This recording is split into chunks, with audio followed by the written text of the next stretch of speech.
Call the member for Forest. Thank you, Madam Deputy Speaker. Why are we here today discussing this matter of public importance, moved by the member for Stirling? And it's the threat to Australia posed by the government's cuts to customs and border protection. Well, there's one simple reason that we are here, as the member for Stirling knows. We are here because of one indisputable fact. The Labor government has totally lost control of Australia's borders. It is that simple. It is that simple.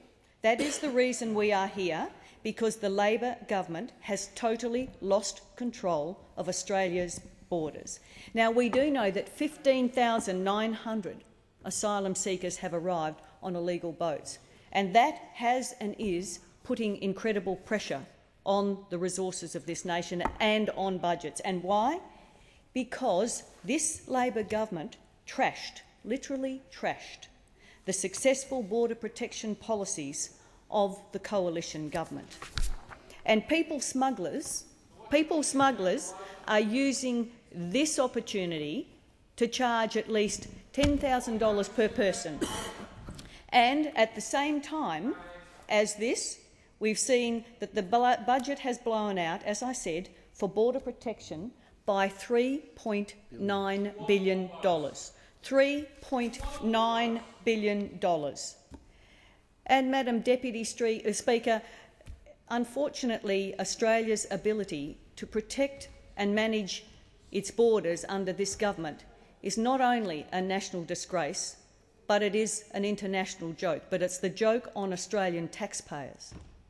And we do know that this Labor government does always find the wrong answers to the important issues, whether it's climate change with the great big tax, whether it's on animal welfare in banning live exports, whether it's fiscal stimulus with the global financial crisis coming up with deadly pink bats and the failed cash for clunkers, or whether it's regional education where they tell country students they're independent but make them dependent on their parents' income, used to slash their access to independent youth allowance. And if it's border protection, the Labor government's answer is to throw open the doors to people smugglers. And this is on the back of very desperate people who put their lives at risk in leaky boats. And they've literally abandoned the principles of border protection. And we do know about the cuts that Labor has imposed. We know that they don't take frontline border protection seriously. If they did so, we wouldn't have seen the cuts that we do. And we have seen not only illegal boats, whether it's illicit drugs, whether it's weapons, whatever it is, this has come because of the cuts in funds and resources from customs. And we do know about the cuts to aerial surveillance by $20.8 million and 2,215 aerial surveillance hours. That's more than 90 days. And Labor's axed a further 90 staff from customs on top of, as well as the 250 cut in the 2010-11 budget. Labor's cut $9.3 million in 2014 to customs to reduce capital spending and other low-risk organisational activities, I understand. And Labor's cutting $34 million over 4 years for passenger facilitation at Australia's 8 international airports. Now, this isn't all. There's cuts of $17.3 million over 5 years for the management of vessels of illegal foreign fishers. And in the 2009-10 budget, Labor cut the budget of customs for cargo screening by $58.1 million. Now, this cut to screening reduced the number of potential sea cargo inspections by 25%. Now, we wonder why we're having this debate today.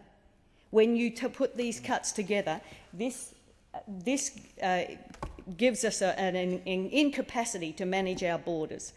And so it's resulted in a reduction of 75% reduction of air cargo inspections. Now, that's why we're here today.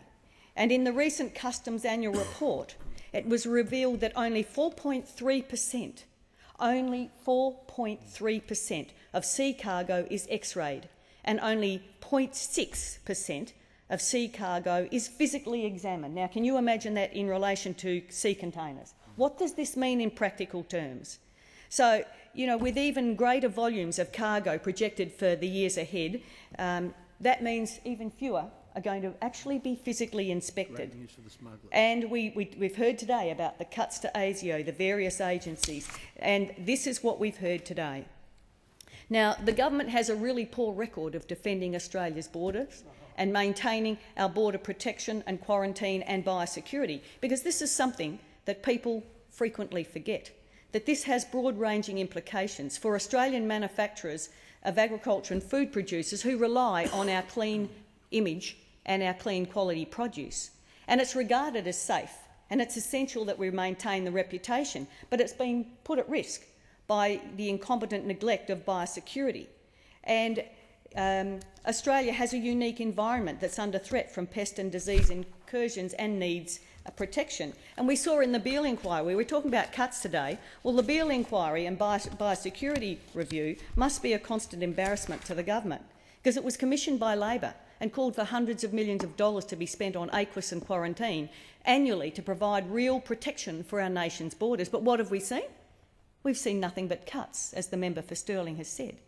Instead of heeding this report, the government's failed to act and spent 2.5 years, or 3 years nearly since its release, stripping its assets and running it down. And Australia's border security is a massive Labor failure. It's at massive cost to Australian taxpayers, and unfortunately for the Labor Party, I'm thinking that all Australians are now seeing this for what it is. Now, I'm no wonder the government has to keep coming back to this parliament to extend the credit limit on their credit card debt ceiling, $250 billion. And people are looking for leadership to resolve this issue, and I think the member for Stirling gave that today. Hear, hear. And instead the Labor Party just simply wants to pretend this is not happening, that these cuts aren't real and they aren't actually impacting in a very direct sense. And if our leaking borders are really not damning enough, the impact of the government's incompetence goes even further. The Immigration Department is bogged down because the resources are directed to managing asylum seekers. And when you look at the lack of skilled people and the impact on 457 visa holders and the impact, as the member for Stirling knows, that has in Western Australia, that's where the resources should be being directed, not into areas of failed Labor government policy.